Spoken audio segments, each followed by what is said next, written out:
Hello, dreamers, doers, and achievers.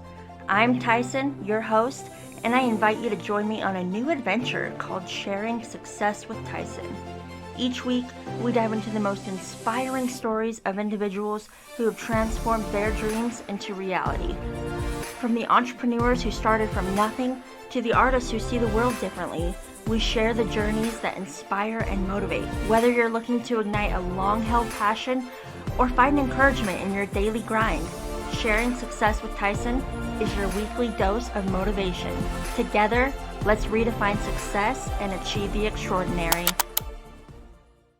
Hey guys, and welcome to Sharing Success episode 8. Today I'm super excited. We have Lynsey Mahoskey.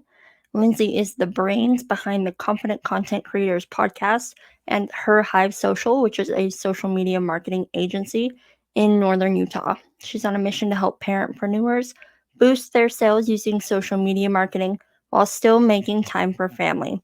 She's got an online networking group for entrepreneurs, and she even throws in-person networking events in northern Utah. Lynsey's goal is to teach you simple marketing strategies and help you understand the algorithm so you can attract and land your ideal clients while staying true to yourself online. Lynsey is great. I met her not too long ago when I went to one of her events, and she's a rock star. She is somebody that has a lot of knowledge to share with other people. So I'm super excited to have her on the podcast. Stay tuned, guys, and thank you so much for being here. Thank you for being here, Lynsey. I'm so excited to have you. Yeah, thanks for having me. Yeah, absolutely. So I did the intro where I introduced you, but I want to go in depth a bit more. So I would love if you could tell me just about your background and kind of what's led you to where you are in your journey today. Oh my gosh. Okay. Everyone always asks, like, why social media? Because Yeah. it's like the bane of everyone else's existence. But I actually truly love it. Social media has had a special part of my life in both personal and professional development over the last 12 years now or so. I mean, I think we all started back in the MySpace days when you could like pick your own Yep. song to be playing when it goes on the thing. So, yeah, so my official social media journey though started after I had my firstborn. He just turned 11, so this is 11 years ago. Yeah. I got on Instagram for the very first time, and it was more so a way to share pictures of my kid and life and things like that. But then I dove really hard into Pinterest, and I was trying to find all of the different hacks for like baby stuff and mom life and everything in between. Mm-hmm. And I was seeking a community. Like I was really trying to find myself and anybody who understood being a mom, because I was a first time mom and I didn't know what I was doing, and Yeah. all my mom's advice felt like dinosaur advice. No offense, mom, I love you. But I was like, I don't want to read the books. Like I want to know like what's hip now. And so Mm-hmm. that's kind of what like launched me into my journey. And from there, I actually started my own mommy blog, and I started Pinteresting and doing all of the things. And one thing led to another, became an influencer, grew a pretty decent following, and then decided one day to burn it all to the ground and start from scratch, which I did. And I started in network marketing. Mm-hmm. And so I say I've done everything except for sell a physical product. Like I've done the blog, the influencing, the affiliate marketing, the network marketing, I Mm-hmm. own my own business. And so I kind of have done it all to get to where I am today. And the social media strategist and Her.Hive social agency stemmed from someone telling me in the midst of an anxiety and depression attack that I would be a good life coach. And I really laughed at them because I was like, are you kidding? Do you know what's going on in my life right now? Uh, but they had some good points, right? And so I explored it. I went down that path. I became a life coach. Then I realized that all of my clients were business owners, but I was like, there's no way I'm a business coach. Like, there's no way I could be a business coach. But I realized that all of my business owner clients were asking me about social media. Mm-hmm. And that is when I finally was like, oh, I know where I have been this entire time and where I am now. Like, this just makes total sense. Yeah. And so that's kind of how this whole thing got born. I love that. I feel like such a common thread with all the guests I have on is it's people learning to evolve with their experiences and continue to incorporate what they've learned into their passion.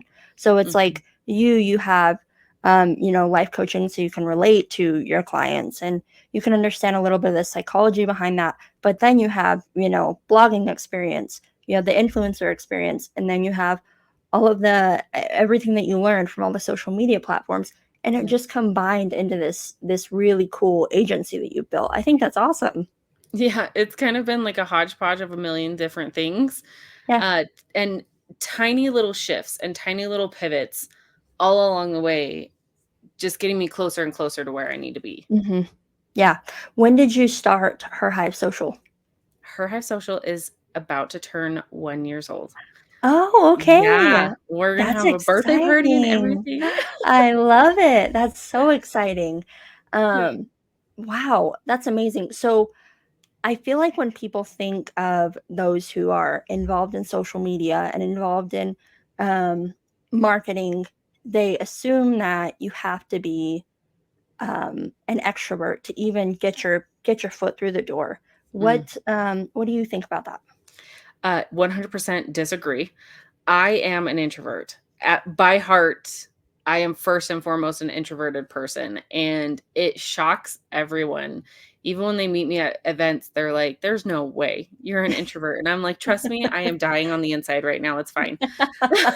Like, I just feel like my soul is burning down. But no, really, like, you do not have to be an extrovert, especially in the day and age of social media, because Mhm. that is what has really unlocked this whole other side of the internet, that people who do want to stay home and don't really want to go to events or do anything like that, they can stay in the comforts of their own bubble and reach the whole entire world. Yeah. Like, that is what is so cool about the social media world, is you don't have to be going to in-person events or going to parties or any of that stuff. Like, I think of like network marketing, the big thing was like you would have a party at your house and like you would invite all your friends and they would look at all of the stuff, whether it was books or skincare or whatever it was.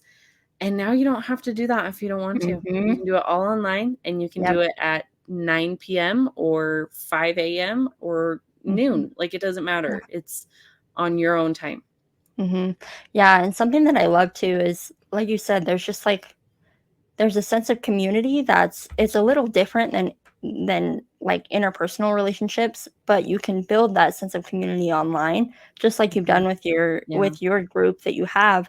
I think there's always good advice, and it's almost like when you have people coming together that are um they're within a certain group or they're looking for the same thing, you're automatically connected anyways. And so the relationship Yeah. builds from there.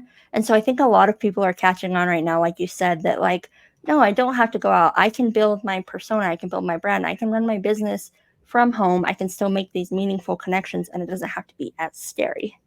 Yeah, exactly. Hmm. Because you can hang out with like-minded people that do feel like a safe place, right? Hmm. I see this really, really big in the author world right now because book talk and bookstagram are huge, right? People Yeah. love that. But these readers and these authors have kind of a similar thing of their most of them are introverts and they would much rather be sitting at home reading a book or Yep. writing a book, but they have found this big community where they can lean on each other and Hmm. reach so many people. Yeah. Like, what a time to be an Yeah. author right now.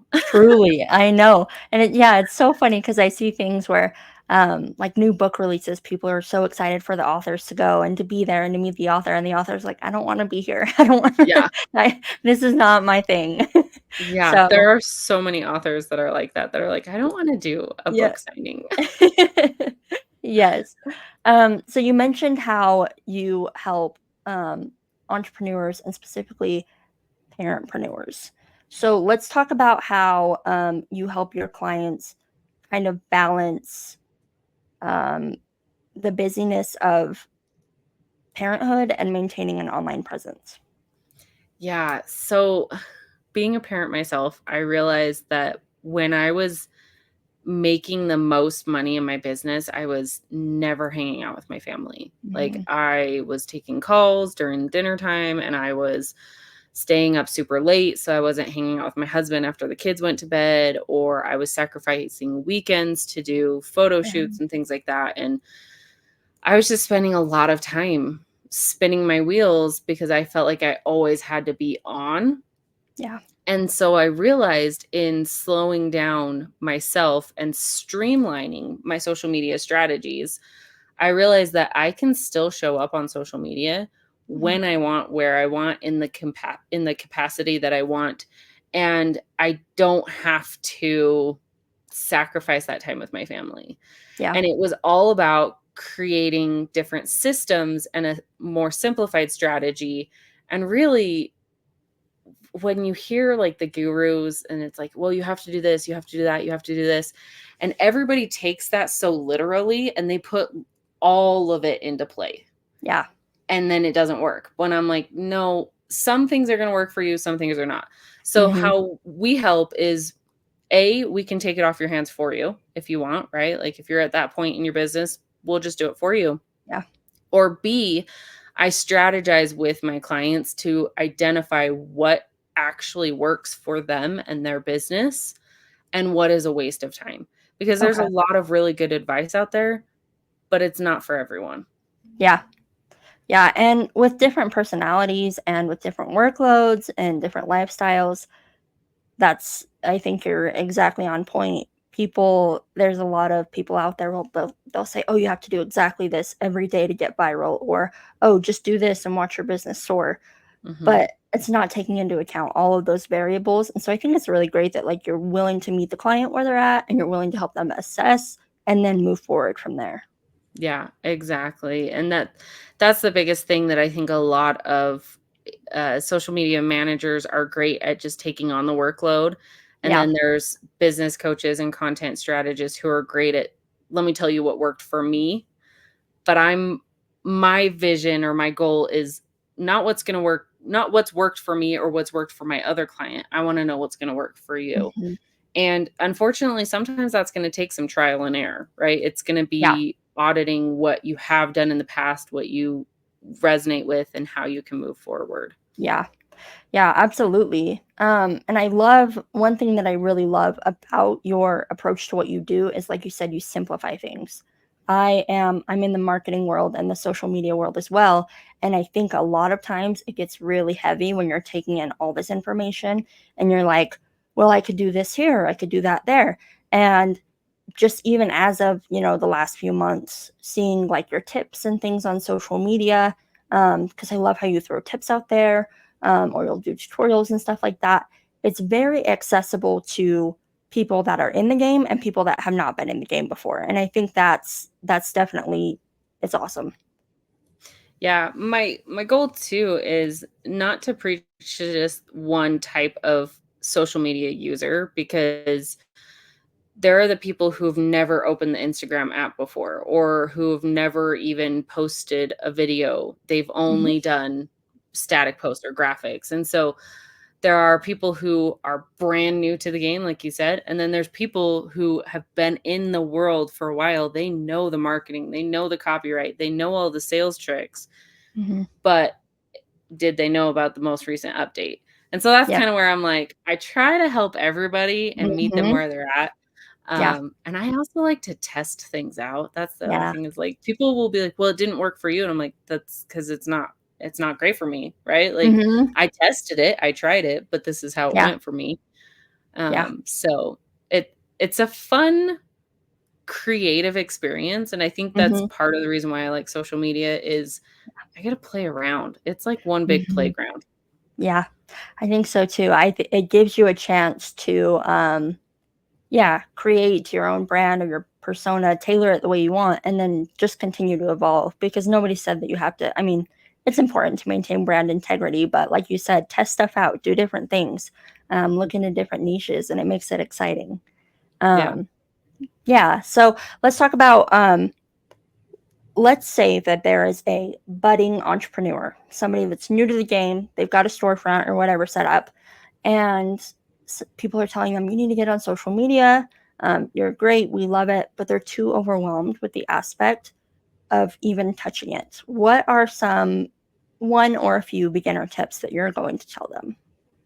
So if your goal down the road is to grow and to expand and you do eventually want to be in all the places, you have this big goal that like, yeah, eventually you're going to have a social media manager who's going to just handle it all. The first thing that I would do is set up accounts on all of the different places with your name or your business name. So if you're a personal brand, brand your name. If you have a business name, brand your business name. And what I mean is you can see like at Tyson, at Her.Hive, like go Hmm. get that on all of the different platforms. You may Hmm. never ever use it, but it's much better to have it and own it than to let somebody else take it over. Yeah.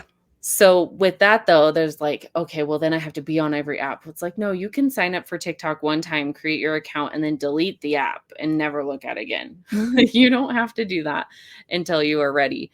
But I would say start with where you are comfortable, right? If that is Facebook, start on Facebook. If that's on Instagram, start on Instagram and just dip your toes in. Go Hmm. with the flow, do what feels good. And the more you learn, the more comfortable you get with it, the more you will grow and expand. And it's eventually going to get to the point where you're like, oh, Instagram's a piece of cake. I'm going to go try threads now. And so then you Hmm. add threads into the mix and you just kind of add on when it's time and when you are ready. Hmm. Yeah, that's super important. I think, yeah, just kind of taking it in stride because, like you said, I feel like there's like a new platform every day, and so it can be Mhm. overwhelming. Yeah. So yeah, I like that you're encouraging people to take it in stride. Something that caught my attention was a few minutes ago you were talking about how you in the beginning of your journey you got into Pinterest and that was something that you became familiar with. Um, is that what's the advantage of somebody to use Pinterest as a social media marketing platform? So it's actually important to understand that Pinterest is not a social media platform. Pinterest and YouTube are search engines. They're search consoles. So think about it like Google or Safari or Firefox, Mhm. where you're going to get on and you're going to search for something. Okay. That's how Pinterest and YouTube work. YouTube is trying to get a little bit more into the social media aspect because they've got like shorts, they've got stories, they've got Yeah. different places that you can interact and comment. Pinterest is still very much like you search for something. There's not really a community that you build on Pinterest, Yeah. but I think that's why a lot of people like it is because they can search for one thing and immediately find hundreds of what they are looking for. Mhm. And they can save ideas, they can go back to them. It's just a very user-friendly platform and it always has been. Mhm. And so I think Pinterest is a whole world of its own. Yeah. I will say there are different tactics and different strategies for a product-based business versus a service-based business versus a brick and mortar business. If you have a brick and mortar, Pinterest might not be the best option for you unless you are shipping Yeah. nationwide, worldwide. But if you have a service base, like a digital service base, right? Again, if you are like a lash artist or a massage therapist or something, Pinterest might not be the greatest unless you're trying to grow your following by giving free tips, tricks, things like that, and getting people over to your email list. Yeah. But Pinterest is a very high converting platform when you put the time and energy into it. Okay. Because I have seen that like you can upload your own pins. I've only ever used it to like I'll make like a board and I'll just put ideas in it. But I have seen that there's the function where you can actually like upload your own pins and then people can share that other places. Is that correct? Yeah, exactly. So all of the pins that are on Pinterest generated from a user in the beginning, right? So there are people on there who use it for ads and stuff like that, Mhm. but somebody had to put that on there, and it's usually somebody who has a blog or a website. If you have your own domain, that is much better than if you were just to link your social media accounts, Mhm. which you can do now, by the way. Pinterest Wow. just released this where you can link your Instagram account. So every time you post on Instagram, it posts on Pinterest for you. I don't know Oh, if I that's like it cool. yet or not, but it is a cool feature. But yeah, you want to have your own website. So if you have a website and a product or service to sell, you can create and generate your own pins, and that will float around in the Pinterest world. So when somebody were to search for what you specifically have to offer, say you're an email marketer, they can go in there, look up email tips. Your pins are going to pop up and show to them. They can go directly to your website. It kind of bypasses the whole social media world, Mhm. or it can direct them back to your social media. Yeah. The expansiveness of Pinterest is amazing in that regard. Okay, awesome. That's interesting. Seems like a really cool tool. At the moment, what is your favorite tool personally for you to use? So it could be a search engine or social media. What do you like right now? Mm. Yeah. So, okay, I'll break this down in a couple different ways.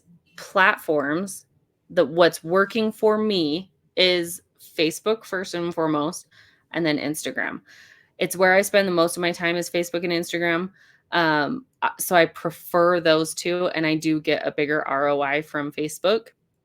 But tools wise, I love I have two video editing apps that I love. One is CapCut and the other one is InShot. And this is just to edit your reels and shorts and things like that that you are going to put on TikTok, YouTube, Instagram, whatever it may be.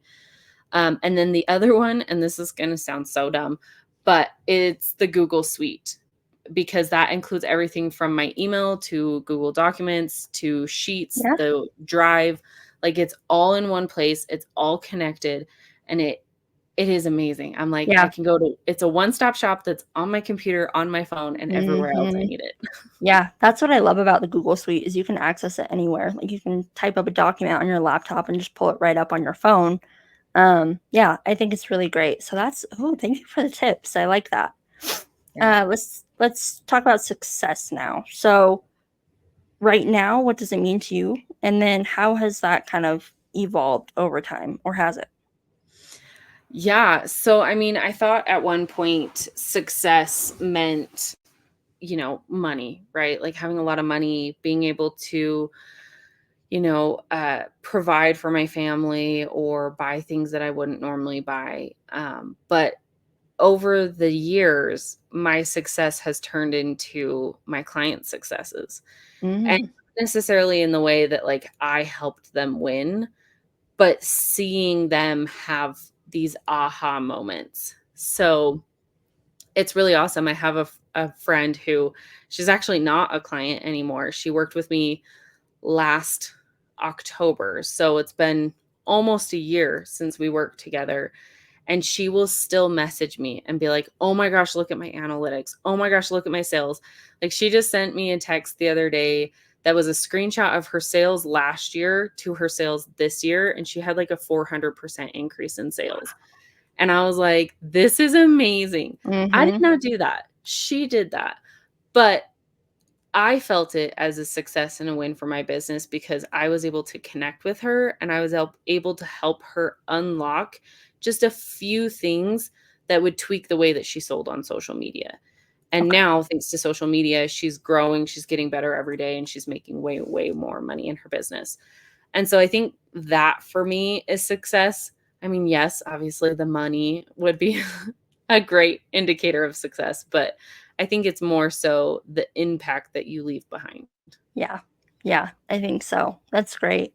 I think it's important to that our definition of success evolves over time, and I like that you clearly have a heart for helping people and seeing them grow. And I'm finding that a lot within just within the people that I've met that lately that are focusing on growth mindset. It's this common thread that there's room at the table for everybody. Like, Yeah.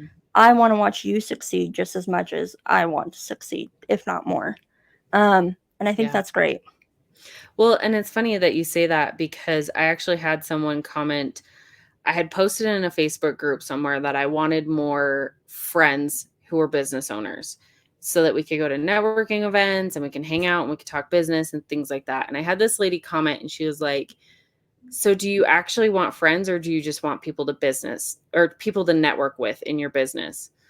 And I was like, I thought for a minute really hard about it. And I said, I want both. Like, I Mhm, want somebody who understands it and I want somebody to network with because just like you and I, like we met through networking. mhm, And so when you network and you meet people, they may not become a client, they may not become like your bestest friend in the world, but they may become a great referral partner or they may one day be a business partner. Or you may collaborate on a podcast, right? Like yeah, there's so many different possibilities. And I think when people think networking, they think that exchange of money. It's like, yeah, oh, well, if I meet you, we're going to exchange money. mhm, And that's not the case. Like when you do that, you are expanding and growing. And that's like with social media. Like if you think about it, you could have 300 followers on Instagram and only 30 of them buy from you. mhm, That's 30 people that just bought your product. That's huge, right? yeah, But if you think about the statistics wise or the percentage wise, like that's not a very big percentage, right? And so it's just funny to me when it's like a lot of people think everything is an exchange of cash flow, yeah. and it doesn't have to be. Yeah, no, I completely agree. I have cultivated some of the greatest friendships that I have today over networking because there's, when you are in the same space with like-minded people and suddenly you see that, oh, this person's an entrepreneur as well. Oh, we have so many things in common. This person gets it. It's easier to make those type of friendships, depending on what point of life you're at. So, yeah, I completely agree. Speaking of networking, though, you are not only great at networking behind the screen, but in person as well. So let's talk about your networking events that you put on.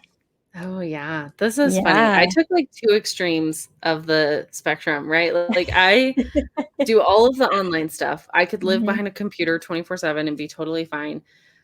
But I saw the impact of in-person networking that is on a different level of networking online. mhm, If you wanted to strictly network online, that's totally fine. You will find some of the best, most amazing people and never have to leave your house. But I have stepped out of my comfort zone because we remember I'm an introvert mhm. and I started helping with networking events and they were great. They were dandy. They were awesome. But I saw a need for different locations, different vibes, different themes. And some of them felt a little too stuffy and corporate. And I was like, we're all entrepreneurs. We don't want to be in a corporate job. That's why we're entrepreneurs. And so Mhm. I started creating these events and it started with the social soiree, which is this like swanky dinner where we bring a catered dinner, we bring speakers, but then it's this networking event where you're meeting other people who are in business and it's amazing the connections that are made. And so I took that. It was so amazing. It was so fun. I decided to duplicate it. So we do a couple soirees a year. And then I also started branching into other types of networking events as well. And I did a queen bee brunch where it was a brunch in my backyard and it was That was so much fun. beautiful. This You actually came to that one and Mhm. it was like it just fills my heart to see people sitting at a table having a conversation and getting to know people because the conversations weren't all strictly about business. There were some and there were tons of conversations happening around that. But what I noticed is people were also inquiring about their family lives or what they like to do in their hobbies or what books they were reading. And that's when I realized this is something truly special. Yeah. Networking doesn't have to be strictly about business. No, no, not at all. And I mean, to that effect, it's like you meet people. So at the brunch, I went and I met a ton of people. And because I was able to humanize them and we were able to have conversations about our lives and our families and our hobbies, I'm more likely on the now it's the business side of things to refer them out to people, right? Yeah. So I trust them, I got to know them. And now it's like several people that I met at that brunch. Somebody's like, "Oh, hey, do you know anybody that does this?" I'm like, "Yeah, I just met somebody. Here's their info." So I think Yeah. it's a great yeah, it's a great way to network. Let's plug your social soiree coming up. Are tickets still available to that? Yes, temporarily. Okay. We Okay. have, only a few left, and, we do have to close the ticket sales for that soon, but Okay. the social soiree, this one is even bigger and better than the last one, and so I'm really excited. We have 3 awesome speakers, and I say that, and I'm one of them, which is so weird to, That's like, great. toot my own horn. But it actually stemmed from one of my speakers at my last soiree in January. I just emceed the night, right? Like I Mhm. just introduced people, facilitated the connection, so to Yeah. speak. And he came up to me afterwards and he's like, "Why did you not speak?" And I was like, Because it's not my time. It's not my time to shine."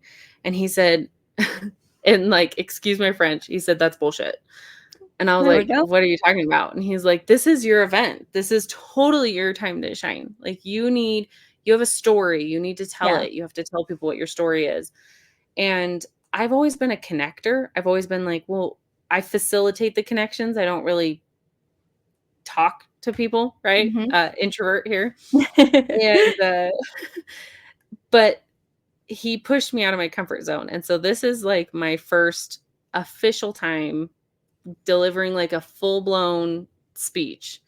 And I don't think I've Yay. talked about that enough. I don't think a lot of people realize that like this is my first like actual speaking event. Yeah. Everything else has been like workshop. Like I've done tons of workshops. I've done events. I've told my stories in little snippets here and there. But this is the first Mhm. time that I'm doing like a full-blown speech, I guess Yeah. you could say. And I brought in some other awesome people who have some really cool stories that I just Mhm. cannot wait for people to hear and to meet them. And my heart is so freaking excited for it. I Yeah. can't even. Yeah. I'm excited. I'm super excited for this next event, and yeah, the connections that you make and just hearing people speak too, it's gonna be exciting. I love how everybody there has, a common mindset. We're all there to meet each other and, to make Mhm. those connections, and so that takes a lot of the pressure off because 'cause you're all there for the same reason. So, Yeah. yeah. Yeah. I love it. Something interesting about the soiree that you have coming up is there's a theme to it. Is that correct? Oh, yeah. I was just going to Yeah. say, it's an excuse to get dressed up. Yeah. And the first social soiree did not have a theme. It was just Okay. come have dinner, come hang out with us. It was great. And then I did the Queen Bee brunch, which was a sundresses, brunch and mimosas, very bee like honey themed. And I was like, this was fun. I'm gonna theme my next soiree. And so I decided to go with black and honey because my whole brand is about bees and honey. Mhm. It's a modified version of the black tie event. So you're getting dressed up, you're wearing a gorgeous outfit or handsome outfit, whatever you want. And it's excuse to get dressed up. And I actually Mhm. had somebody who said they wanted to come, but that they didn't want to get dressed up. And she's like, "So I haven't bought a ticket yet." And I'm like, "I don't care. You can come in your sweatpants. Make Yeah. them black sweatpants and you're good to Yeah. go." Yep. Um, but I think that but it was fun because I was like, I wanna do a black and honey themed and, Mhm. just really kind of play on my branding and the sophistication of the night. And Mhm. so it really is gonna be super fun, but Yeah. if you wanna show up in your sweatpants, by all means, show up in your sweatpants. I do not care. I don't know. We'll see what happens with me. We'll see. It could be a toss up. I Depends on the love day, it. right? Yeah, yeah, absolutely. What mood I'm in. I Yeah. love it so much.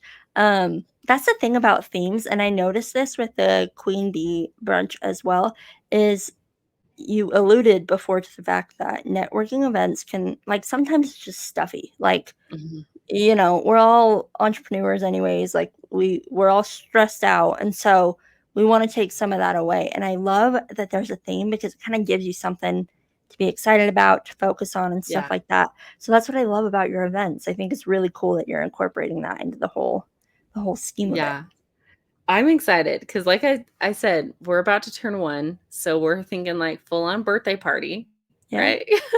Mhm. We have maybe some Halloween stuff coming up, maybe Ooh. some Thanksgiving things, but also possibly another birthday, and my birthday's in December.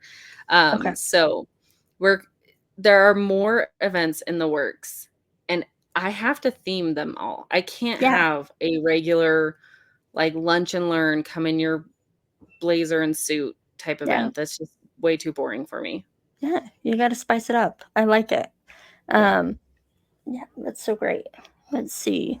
Um, so we've kind of talked about where you've been and where you're at currently. Let's talk about, well, side note, I'm going to put all of your socials, all of your links, and everything in the description.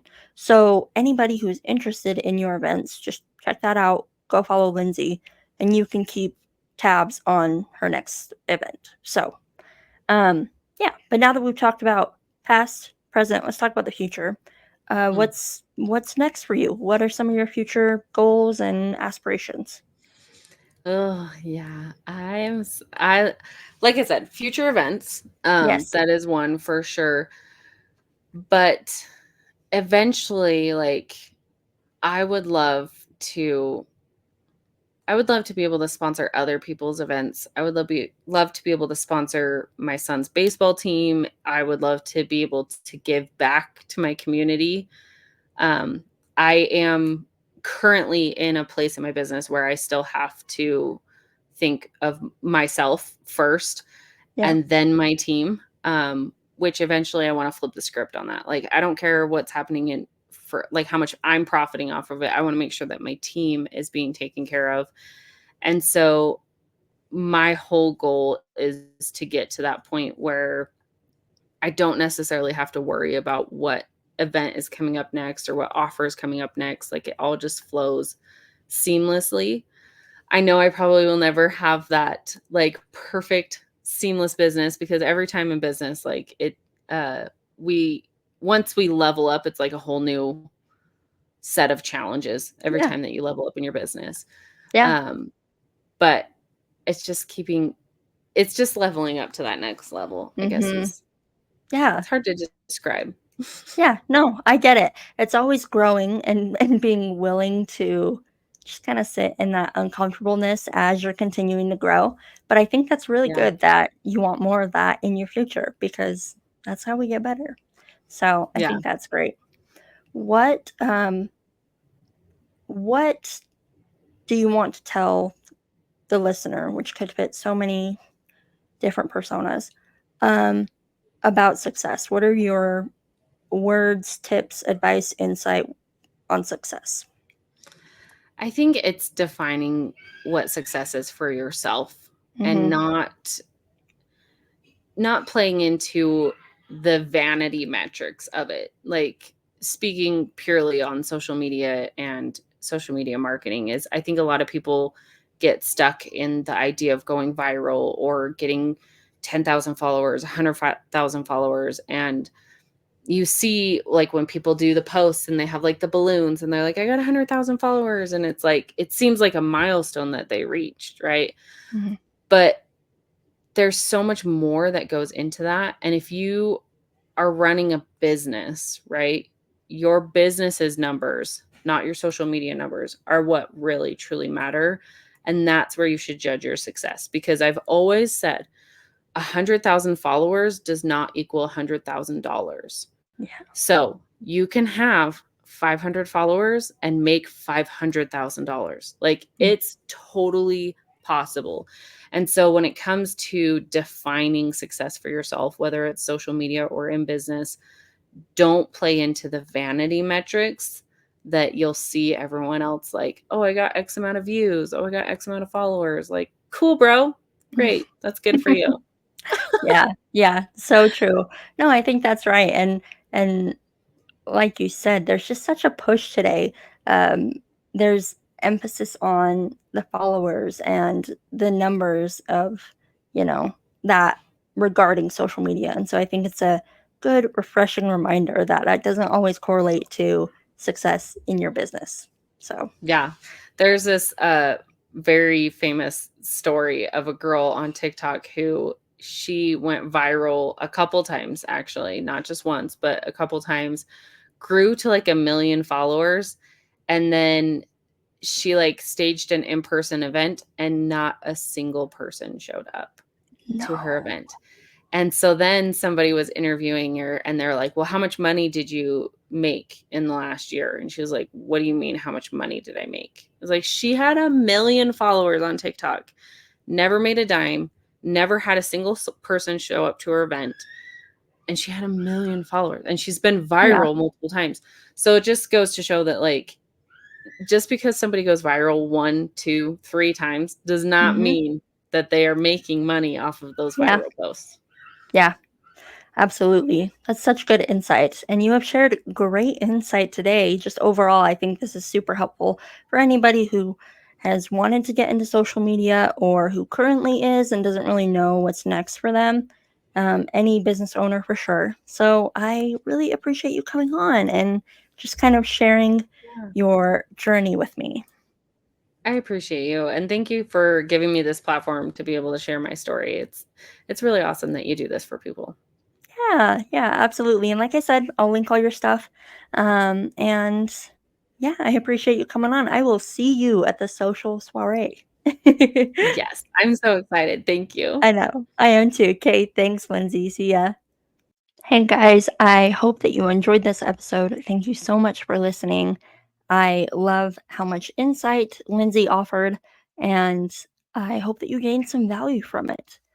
If you could subscribe to the podcast, that would be amazing. Whether it's on YouTube, Spotify, whatever streaming platform you're listening on, that would be great. And if you could leave a review or share the podcast with friends and family, that would be amazing too. It helps me to continue to create content, and that would be awesome. So I will keep all of Lynsey's links in the description and her socials and all that fun stuff. And I just want to thank you guys for tuning in. As always, keep striving, keep sharing, and keep succeeding. Bye, guys.